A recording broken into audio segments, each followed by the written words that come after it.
Bien, hermanos, agradezco su paciencia. Yo sé que ya a esta hora sí ya se pone pesadito el calor, pero tratemos, hermanos, de poner atención, ¿verdad?, de manera que podamos aprovechar la palabra del Señor.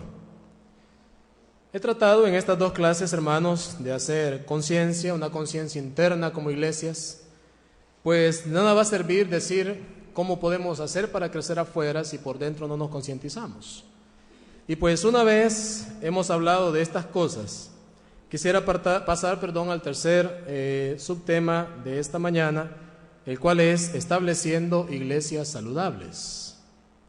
Y para comprender mejor el objetivo de este tema, traigamos a memoria que la iglesia es descrita por la misma palabra como el cuerpo de Cristo, amén, y un organismo vivo y formado por muchos miembros. Esto es la iglesia del Señor, cumpliendo diferentes funciones, tal y como sucede con nuestro cuerpo físico. Usted puede hallar esto en 1 Corintios 12, versículos 12 al 13, y Romanos 12, versículos 4 y 5.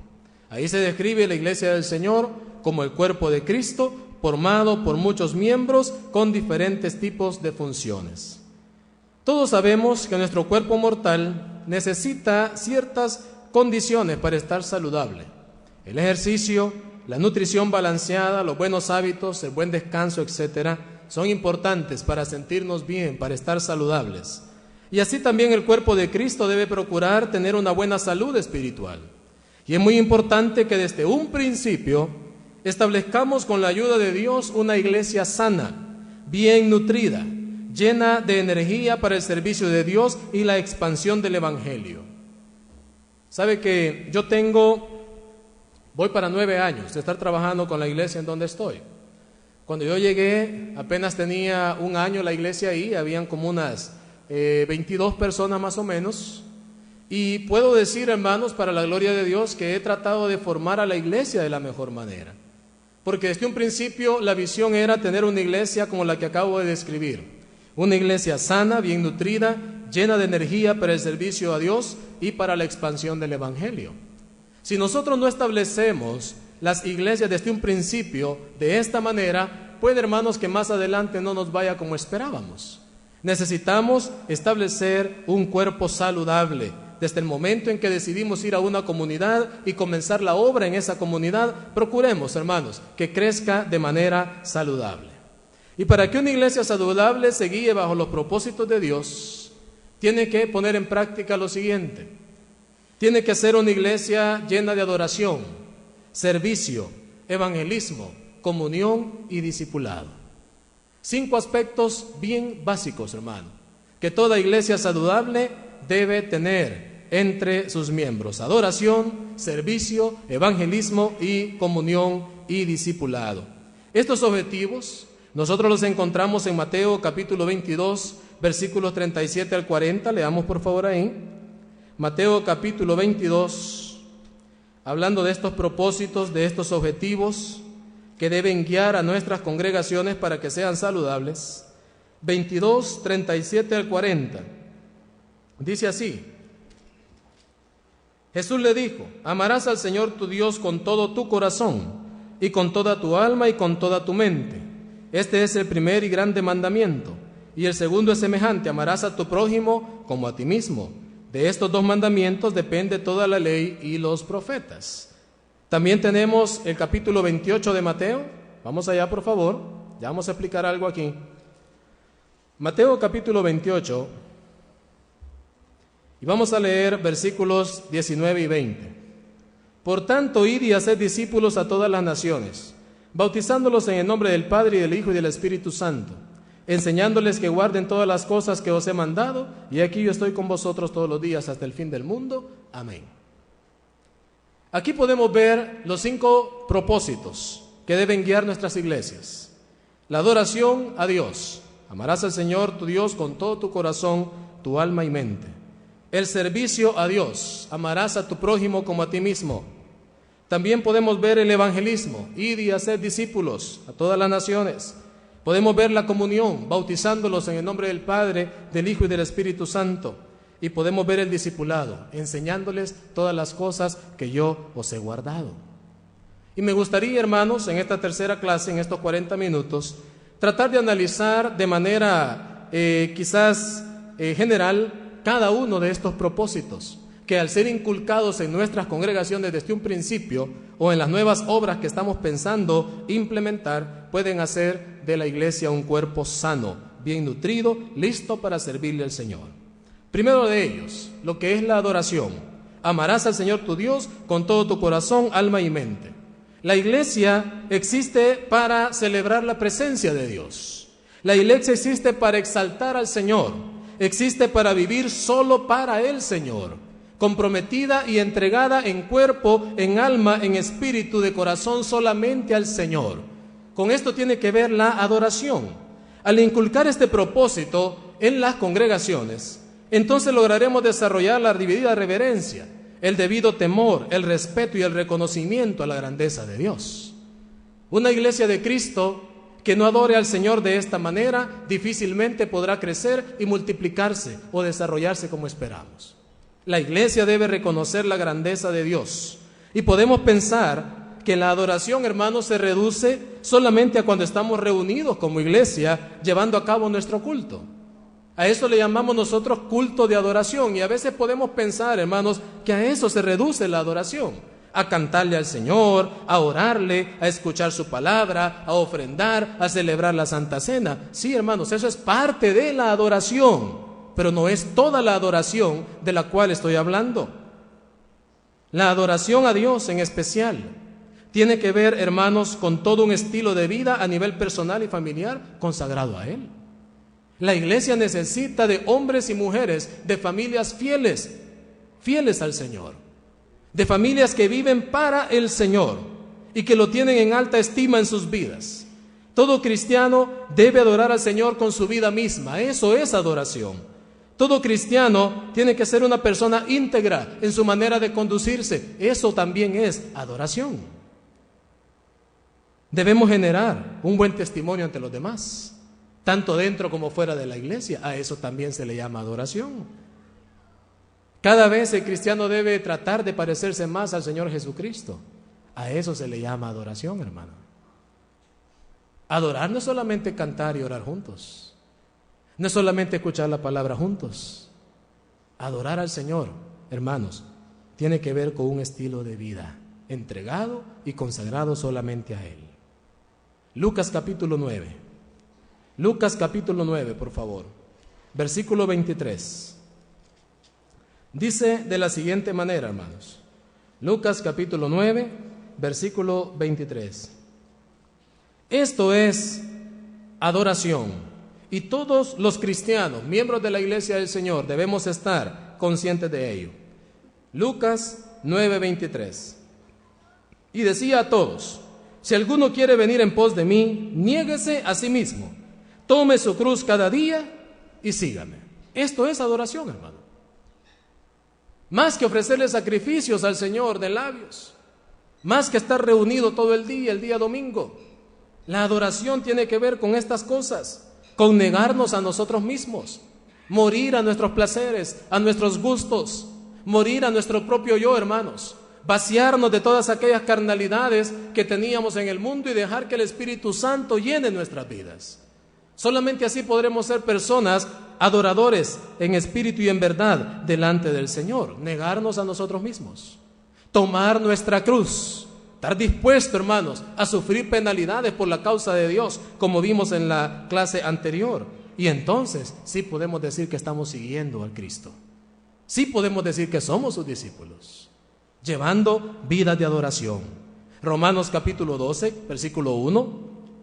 Romanos capítulo 12, versículo 1. Si usted nota, no son textos nuevos para usted y para mí, pero sí nos hablan, hermanos, de la adoración como un estilo de vida. 12:1. Así que, hermanos, os ruego por la misericordia de Dios que presentéis vuestros cuerpos en sacrificio vivo, santo, agradable a Dios, que es vuestro culto racional. Incluso nosotros podemos adorar a Dios con este cuerpo que es solo materia, hermanos. Sí, porque a Dios no solamente le interesa que le honremos y le amemos con el espíritu, no, también este cuerpo. Dice la Biblia que este es templo y morada ¿de quién? Del Espíritu Santo. Por lo tanto, dice, le pertenecemos al Señor, Él nos ha comprado con su sangre y espera de que nosotros le honremos con estos miembros materiales que tenemos, con nuestro cuerpo físico. Espera que lo presentemos en sacrificio delante de Él, un sacrificio vivo, santo y agradable delante de Él. O sea que este cuerpo también puede jugar un papel importante en lo cuanto a una vida de adoración al Señor. Segunda de Corintios capítulo 3. Vamos un poquito rápido por el tiempo, hermanos. Segunda de Corintios capítulo 3, versículo 18. Por tanto, nosotros todos, mirando a cara descubierta como un espejo la gloria del Señor, somos transformados de gloria en gloria en la misma imagen, como por el Espíritu, dice, del Señor. El cristiano que vive en adoración, el cristiano que adora a Dios, que le ama con todo su corazón, con toda su alma, con toda su mente, que le honra con su cuerpo material incluso, este cristiano cada día está siendo transformado de gloria en gloria hasta llegar a parecerse al Señor Jesucristo. Hermanos, una iglesia íntegra, entregada al Señor, con mucho temor, reverencia y respeto hacia Él, reconociendo su grandeza, hermanos, será una iglesia fiel con la que podamos contar. No tendremos problemas para esparcir el Evangelio. Pero hay que establecer iglesias llenas de un espíritu de adoración al Señor. Inculquemos en los hermanos vidas íntegras. Una persona íntegra, hermanos, si lo queremos ver en términos sencillos, es aquella que es la misma aquí en la iglesia, en la casa, en la calle, en el trabajo, en la escuela, en la universidad. El cristiano es el mismo. Usted es cristiano no solamente aquí, sino en todos los lugares donde se encuentra. Y como cristiano usted debe proyectar la gloria de Dios en su vida. Como cristiano usted debe comportarse dignamente como lo espera el Señor de nosotros, hermano. Eso es una vida de adoración. No dejemos de inculcar desde un principio en la iglesia que queramos establecer, ¿verdad?, este sentir de Dios, este propósito de Dios, de que la iglesia existe para adorar al Señor. Pero también tenemos el servicio. Y les decía que esto tiene que ver con amar al prójimo como a nosotros mismos. Y es que el amor de Dios en nosotros se manifiesta amando a nuestros hermanos. Usted puede leer Primera de Juan capítulo 4, versículos 20 y 21 en su casa, ¿verdad? Ahí dice, hermanos, que no podemos decir que amamos a Dios si no amamos a ¿quiénes? Si no amamos a los hermanos, ¿verdad? Si hacemos esto nos estamos engañando, somos mentirosos, dice la palabra.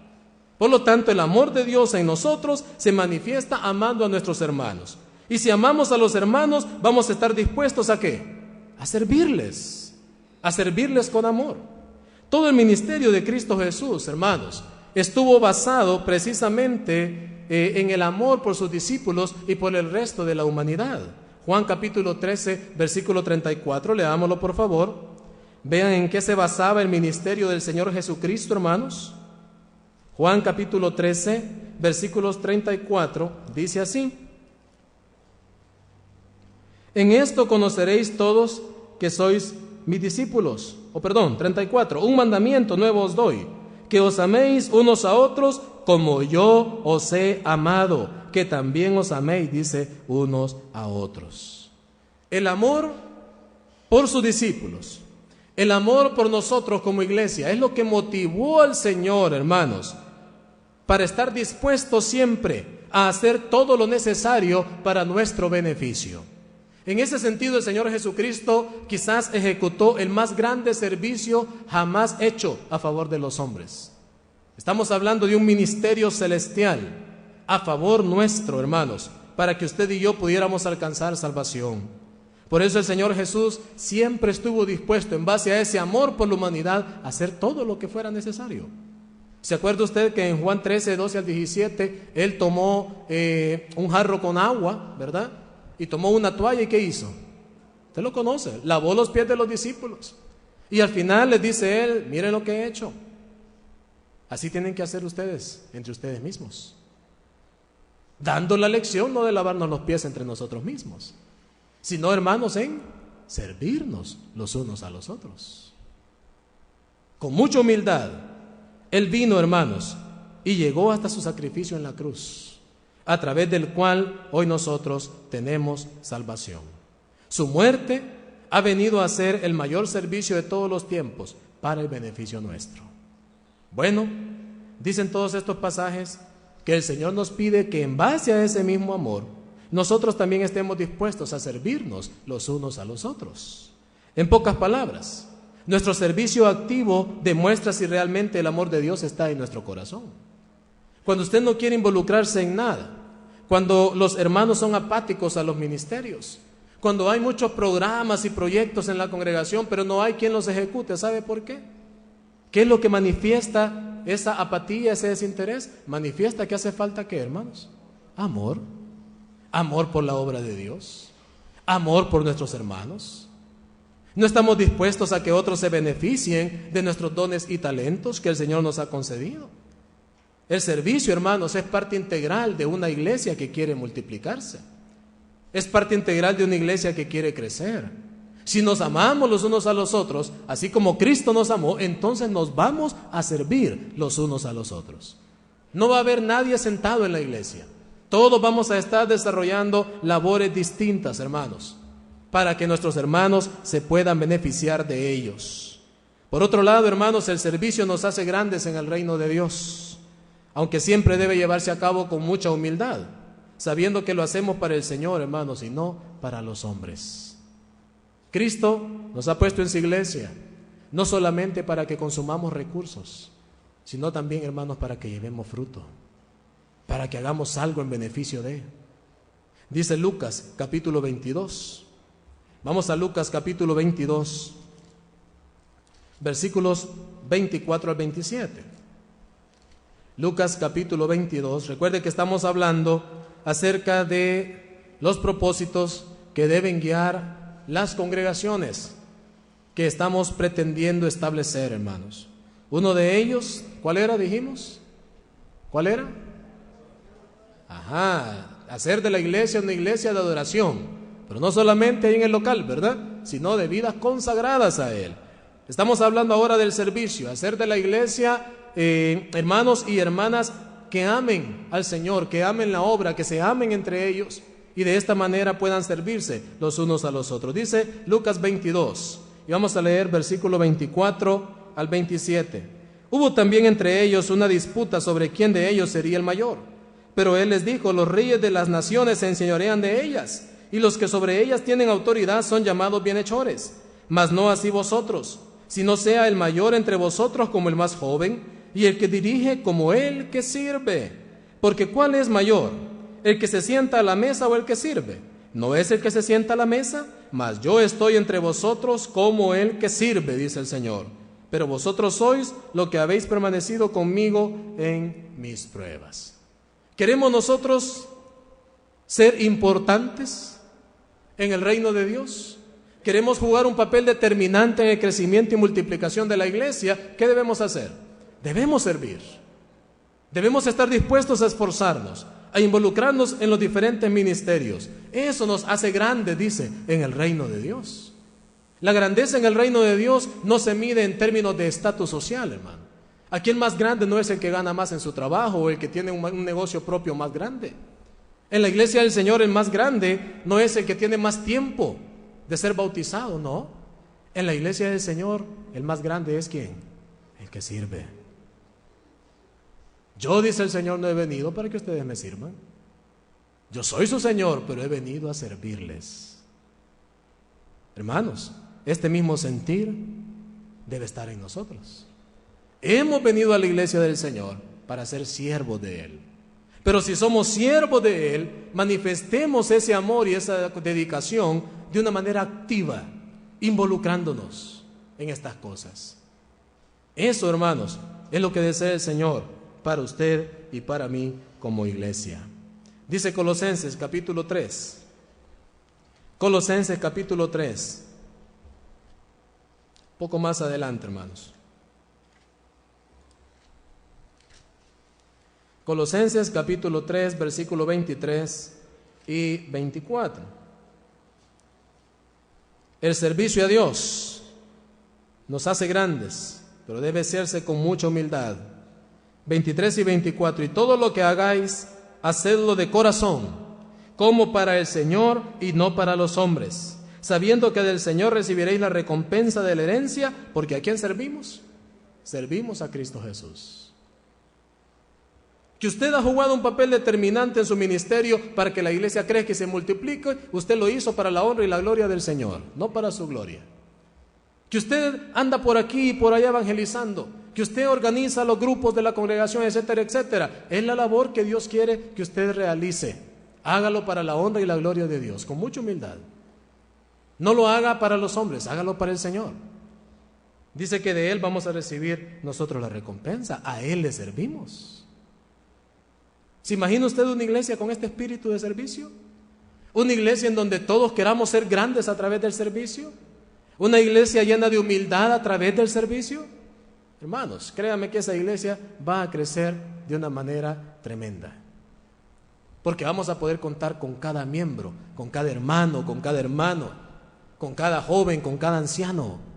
Siempre habrá un lugar, como dice la alabanza, ¿verdad?, para el que quiera trabajar. Pero se necesita desde un principio inculcar el espíritu de servicio en la congregación. Si hablamos del evangelismo, en donde el Señor dice, id y haced discípulos, ya vimos en las clases anteriores que la iglesia tiene la misión especial de predicar el evangelio. Usted puede leer acerca de esto en 1 de Pedro capítulo 2 y versículo 9 también. Una congregación sin este propósito está en peligro de desaparecer. Pues una iglesia que no evangeliza, que no crece, que no se multiplica, no tiene esperanza de un relevo generacional en un futuro cercano. No nos olvidemos de inculcar la labor evangelística personal y congregacional. Mira, hermano, nosotros, los que hoy estamos ministrando en las congregaciones, no vamos a ser eternos. Tarde o temprano, nuestro tiempo en este mundo se va a terminar. Necesitamos buscar varones, mujeres, que también puedan comprometerse con el Señor, como a lo mejor usted y yo lo estamos, para que venga ese relevo generacional, para que cuando yo me muera la iglesia no quede, por decirlo así, hermanos, en el aire, sin alguien que pueda tomar las riendas de la congregación y pueda guiar en el Señor a los hermanos. Necesitamos preparar ese relevo generacional. Ya hablamos hasta la saciedad quizás de estas cosas en las primeras clases, acerca del compromiso de evangelizar. Aseguremos el futuro de nuestras congregaciones. Acuérdese lo que decíamos en la primera clase. No solamente se debe guardar la cosecha, hay que tratar de multiplicarla también. Así aseguraremos nuestra permanencia en las comunidades donde estamos. Pero hablamos también del cuarto objetivo, que es la comunión. Dice el pasaje que leíamos, bautizándolos en el nombre del Padre, del Hijo y del Espíritu Santo. Por medio del bautismo nos incorporamos a la gran familia de Dios, que es la iglesia. Somos una familia saludable. ¿Por qué? Porque dentro de nosotros practicamos la comunión y la armonía. Bueno, eso espero, ¿verdad? Eso espero. Que nos veamos entre nosotros como una familia, no como una simple institución. Y como una familia saludable, hermanos, necesitamos tener amor fraternal, inculcar la misericordia los unos a los otros. ¿De qué manera nosotros podemos enseñarle a la iglesia a amarse fraternalmente y a hacer uso de misericordia entre nosotros? Bueno, hay algunas claves, hermanos. Primero, no debe existir hipocresía entre los hermanos, porque una iglesia llena de hipocresía es una iglesia enferma por dentro. Y aunque se trate de expander, hermanos, por dentro se va a estar pudriendo. La hipocresía daña, la hipocresía lastima, y no debe ser parte del amor fraternal la hipocresía. Romanos 12:9, vamos allá por favor rápidamente. Romanos capítulo 12, versículo 9. Estamos hablando de inculcar una verdadera comunión. Algunos piensan que tener comunión es tomarse un café y un pan juntos después del culto. No, hermanos, va más allá. La verdadera comunión tiene que ver con el trato práctico entre nosotros como hermanos. Y para que pueda haber este amor fraternal, debemos tomar en cuenta lo siguiente. Romanos 12:9. Voy a pedir a alguien que lo lea, por favor. ¿Cómo es el amor fraternal? Sin fingimiento. En otras palabras, ¿sin qué, hermanos? Sin hipocresías, ¿verdad? Dice 1 de Pedro 1:22, también con respecto a esto. 1 de Pedro capítulo 1, rápidamente. 1 de Pedro capítulo 1, versículo 22. Dice así: habiendo purificado vuestras almas por la obediencia a la verdad, está hablándonos a nosotros, mediante el Espíritu. ¿Para qué? Para el amor fraternal no fingido. Amaos unos a otros entrañablemente de corazón puro. ¿Bien? La iglesia debe tener comunión y armonía. ¿Pero cómo? Arrancando toda raíz de hipocresía entre la hermandad. Porque la hipocresía no nos va a dejar prosperar, ni crecer, ni multiplicarnos, y mucho menos desarrollarnos espiritualmente. Si somos hermanos, amémonos de corazón. Dice acá, entrañablemente. ¿Usted sabe a qué se refiere la palabra entrañas? ¿Sabe qué son las entrañas? ¿Ah? Las tripas, dice uno, ¿no? Llamémoslo de otra manera. ¿Ah? Ajá, cuando dice la mamá, este es el hijo de mis entrañas, dice, ¿ah? Sí, es aquello que está allá adentro, en lo más profundo de nuestro cuerpo. Bueno, dice acá, ámense entrañablemente, que ese amor venga de adentro, de lo profundo de su corazón. Que sea un amor puro, limpio. Otra vez, sin hipocresías. Eso nos va a tener, o nos va a permitir, tener una verdadera comunión. Pero también, hermanos, la comunión consiste en arrancar todo tipo de murmuración y prejuicios de la iglesia. La murmuración, y usted lo sabe igual que yo, destruye. Filipenses 2:14 dice de la siguiente manera: tratando de tener una verdadera comunión, afuera la hipocresía, afuera la murmuración y los prejuicios. Filipenses capítulo 2. Y vamos a leer el versículo 14. Haced todo, dice, sin murmuraciones ni contiendas. Pasaje bien cortito. Todo lo que hagamos debe hacerse, si es que queremos establecer iglesias con una verdadera comunión y armonía, sin murmuración. No estamos compitiendo con nadie, ni estamos tratando de ser mejores que nadie. Le estamos sirviendo al Señor, amén. Estamos queriendo establecer la obra para la honra y la gloria de Dios. Estamos queriendo establecer como uno de los propósitos principales de la iglesia una verdadera adoración en vida, de manera práctica. Bueno, entonces hagamos todo sin murmuración. Si no, esto va a traer contiendas y problemas. Primera de Corintios 10:10. Primera de Corintios 10:10. Por favor, hermanos. Primera de Corintios capítulo 10 y versículo 10. Dice así: ni murmuréis, como algunos de ellos murmuraron y perecieron, dice, por el destructor. Aquí nos está recordando el apóstol Pablo acerca de lo que le pasó al pueblo de Israel a causa de la murmuración. Al final fueron aniquilados por el mismo el Señor, la justicia divina cayó sobre ellos. Quiere decir esto que la murmuración no trae beneficios para la iglesia. La iglesia debe estar libre de ella. La murmuración solamente trae pleitos, contiendas y muerte espiritual para sus miembros. Destruye la obra y no le permite avanzar. ¿Alguien que lea Santiago capítulo 5 versículo 9 rápidamente, hermanos? Santiago 5:9. A ver, ¿quién quiere ayudarnos? Una iglesia con verdadera comunión y armonía, libre de murmuraciones y prejuicios. Santiago 5:9.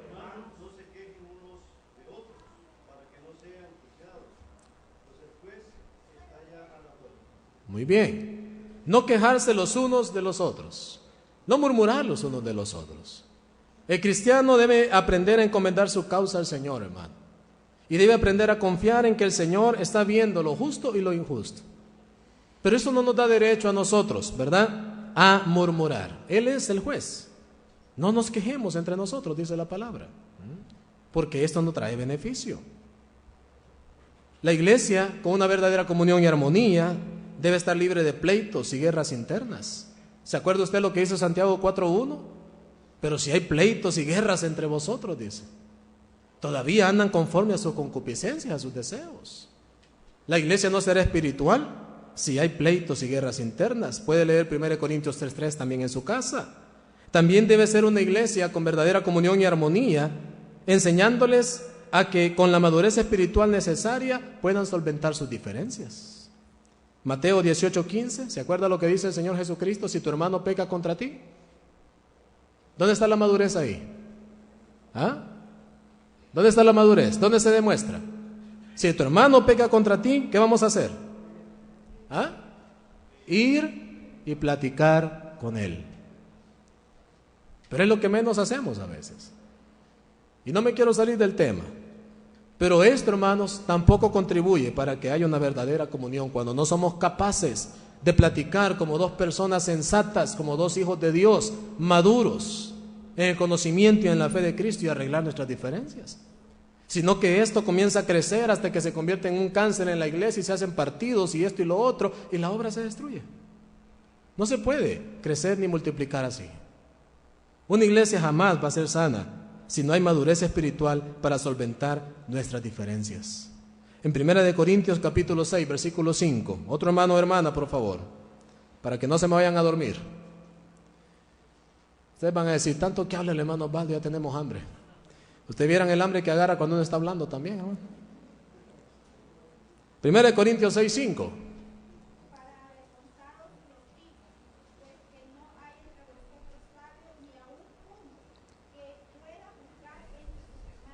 Gracias. ¿Cómo se debería sentir una congregación que no es capaz de solventar las diferencias entre sus miembros en el amor de Cristo?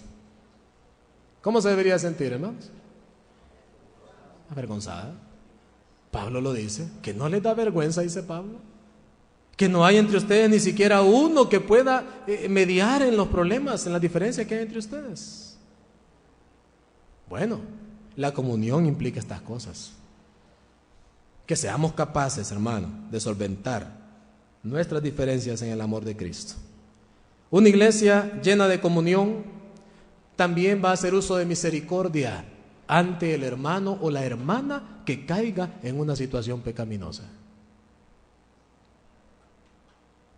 Llenos de amor para perdonar de todo corazón y restaurar al pecador arrepentido. ¿De qué estoy hablando? Hermanos, 1 de Pedro capítulo 4, vamos allá.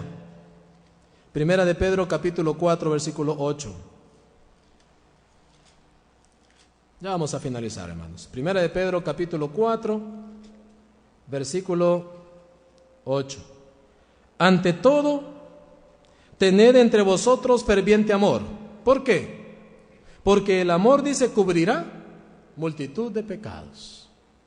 Una iglesia que practica la verdadera comunión y la armonía, por sobre todas las cosas va a amar a cada uno de sus miembros. Y si ama a cada uno de sus miembros, va a estar dispuesto a que cuando uno de ellos caiga en una situación comprometedora en su vida o una situación pecaminosa, va a estar dispuesto a perdonarle y a restaurarle. Eso es necesario para que exista la verdadera comunión también. Para reforzar esta idea tenemos Colosenses capítulo 3. Vamos a Colosenses capítulo 3, versículos 12 al 15. Dice así, 3, 12 al 15, vestíos pues como escogidos de Dios. Aquí está la verdadera comunión, santos y amados, de entrañable misericordia, de benignidad, de humildad, de mansedumbre, de paciencia. Versículo 13, soportándoos unos a otros y perdonándoos unos a otros si alguno tuviere queja contra otro. De la manera que Cristo os perdonó, así también hacedlo vosotros, dice este pasaje. Y versículo 14, sobre todas estas cosas, vestidos de amor, que es el vínculo perfecto. ¿Amamos nosotros a los miembros de las congregaciones a las que pertenecemos, hermano? Bueno, entonces, ¿qué vamos a hacer cuando ellos caigan en una situación comprometedora en sus vidas? ¿Qué vamos a hacer? Si realmente les amamos y estamos en comunión y en armonía del Señor. Si realmente hay madurez, ¿qué vamos a hacer? Vamos a restaurarlo. No vamos a hacer leña del árbol caído. No vamos a estar ahí trayendo una y otra vez a la memoria el error del hermano o la hermana. Esto también es parte de la sanidad que debe proyectar el cuerpo de Cristo, hermanos. Créame que es lastimoso ver congregaciones en donde si el hermano o la hermana comete un error o cae en una situación pecaminosa, hermanos, lo primero en la congregación es una condena y avergonzarlo y hacer leña del árbol caído. ¿Y cómo restauramos a la gente así? Si no hay amor. Si no existe la capacidad, hermanos, de perdonar, de olvidar si el pecador se arrepiente. Dice 2 Corintios capítulo 2, versículos 5 al 11. No lo vamos a leer porque es un poco largo. Pero ahí se menciona, hermanos, el caso del pecador arrepentido en la iglesia en Corinto. Sí, hay que llamarle la atención al hermano, a la hermana que se equivoca, que peca. Hay que exhortarle a que cambie su manera de proceder, a que reconozca su situación. Pero una vez este hermano o esta hermana se arrepiente, hay que hacer lo que dice Pablo en 2 Corintios 2, 5 al 11. ¿Qué hay que hacer, hermano? Hay que perdonarle. Si ustedes lo perdonan, dice Pablo, yo también lo perdono. Y es más, dice, recíbanlo otra vez y consuélenlo para que no sea consumido de demasiada tristeza. Hermano, la iglesia, con una verdadera comunión y armonía, trata de proveer un ambiente en el cual el hermano y la hermana tenga la confianza de restaurarse, que cuente con el apoyo de la congregación. En Gálatas 6:1 dice, si alguno fuere sorprendido en alguna falta, ¿qué debemos hacer nosotros como iglesia? Si somos espirituales, lo vamos a restaurar, dice, con espíritu de mansedumbre, considerándote a ti mismo. Entonces la condena, el señalamiento, el predicar desde el púlpito a veces, sabiendo que el hermano o la hermana tiene X situación en su vida y lanzarle la piedra desde ahí, eso no colabora a la comunión y la armonía. Tratemos los problemas con sabiduría, hermanos. Seamos capaces de hablar cara a cara entre nosotros sin ofuscarnos, en la paz y en el amor de Cristo. Y si el hermano o la hermana ofensor se arrepiente, recibámoslo, pero sin hipocresías ni murmuraciones. Hoy sí anda llorando después que le dijimos y que no. Recibámoslo sin murmuración, sin prejuicios, sin juzgar. Si ya se arrepintió y lo perdonó, ¿y por qué no lo vamos a perdonar nosotros? Hasta esas profundidades llega la armonía y la comunión. De otra manera, hermanos, tendremos no una iglesia sana, sino una iglesia con una comunión a nivel de sociedad. Yo les decía, comunión no solamente es tomarnos un café juntos o comer algo después del culto juntos, va más allá, hermano. Se trata de sacar la hipocresía, la murmuración, los prejuicios, evitar las guerras internas, los pleitos, tener la madurez para solventar nuestros problemas y nuestras diferencias y estar llenos de amor para perdonar al ofensor que se arrepiente. Esa es la verdadera comunión. Esa es una iglesia sana, que actuará como una familia en Cristo, apoyándose en los momentos buenos y también en los momentos difíciles. Y la última, hermanos, el discipulado. Enseñándoles, decía el Señor Jesucristo, que guarden todas las cosas que os he mandado. Este propósito del discipulado, yo, hermanos, lo he dividido en dos cosas. La primera es que el discipulado consiste en educar a la hermandad para crecer y madurar en el estudio de la palabra de Dios. Si usted lee en su casa 2 de Pedro capítulo 3 versículos 15 al 18, se va a dar cuenta de que ahí el apóstol Pedro nos exhorta a crecer en la gracia y el conocimiento de nuestro Señor Jesucristo. La iglesia, una iglesia discipulada, tiene que crecer y madurar en el estudio de la palabra de Dios. La iglesia debe ser fuerte en el conocimiento de la doctrina de Cristo, para que esté libre de opiniones y mandamientos humanos, y de esta manera no terminen algunos apartándose de la verdad. Fíjense que hoy, lastimosamente, incluso dentro de la misma iglesia, han surgido maestros con mentes abiertas, entre comillas. Han surgido personas con nuevas maneras de interpretar la Biblia. Han surgido muchos maestros, entre comillas, con nuevos descubrimientos, llenos de mucha sabiduría humana. Y estos están trastornando la fe de muchos hermanos alrededor del mundo.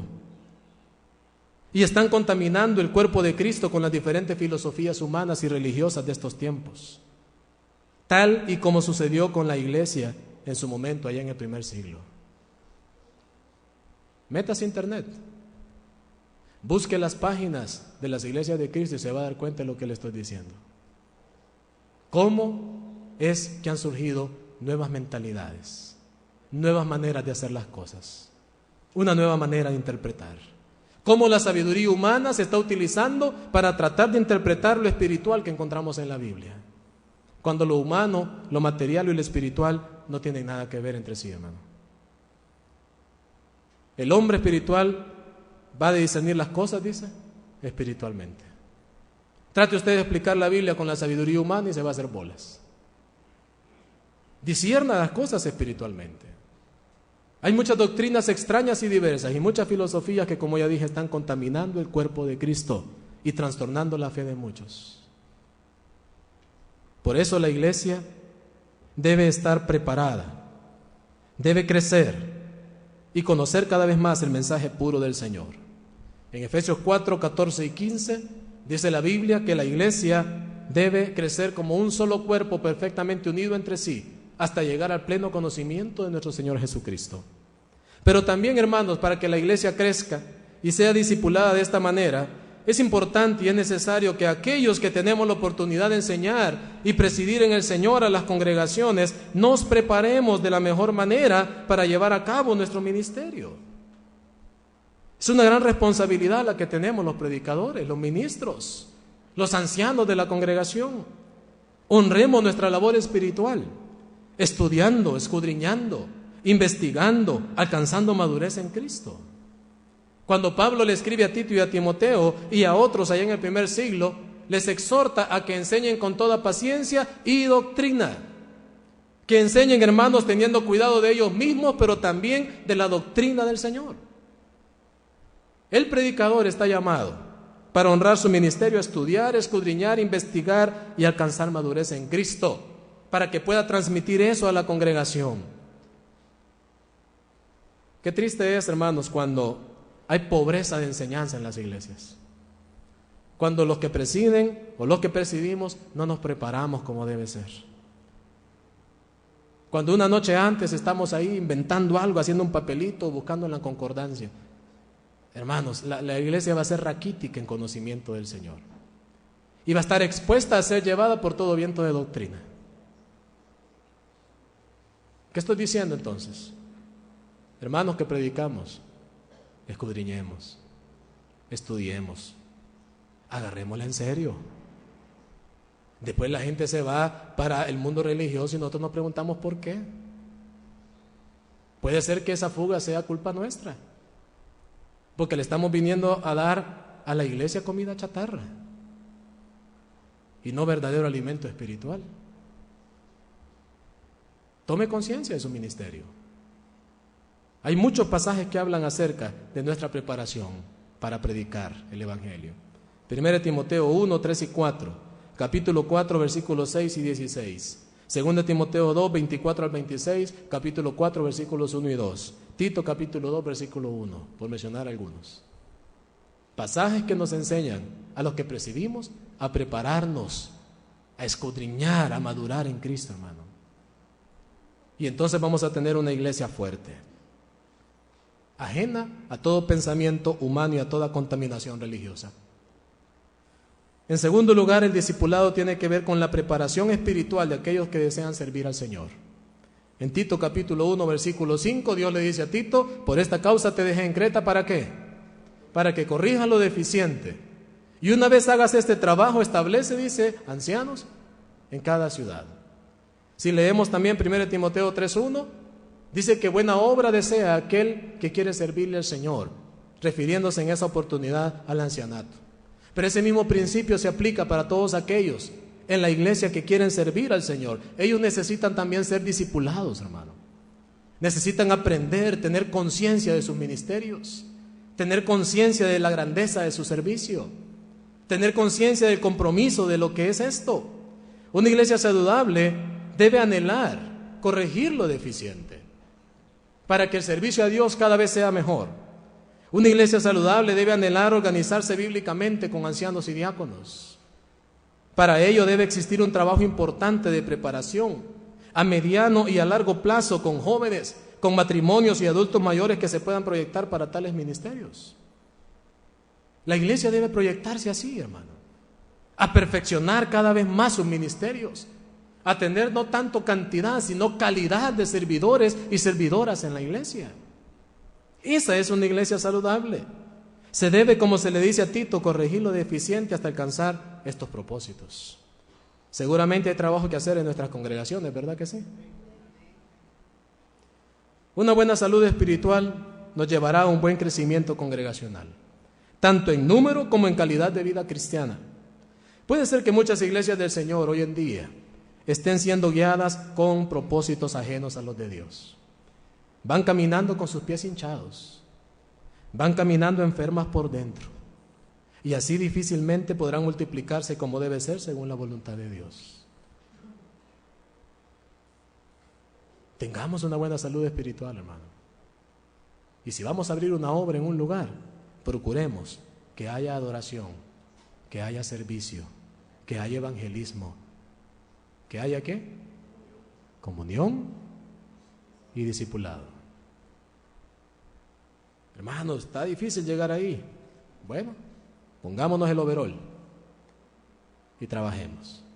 Todo es para cumplir la misión celestial de crecer y multiplicarnos como pueblo de Dios. Que Dios nos bendiga, hermanos.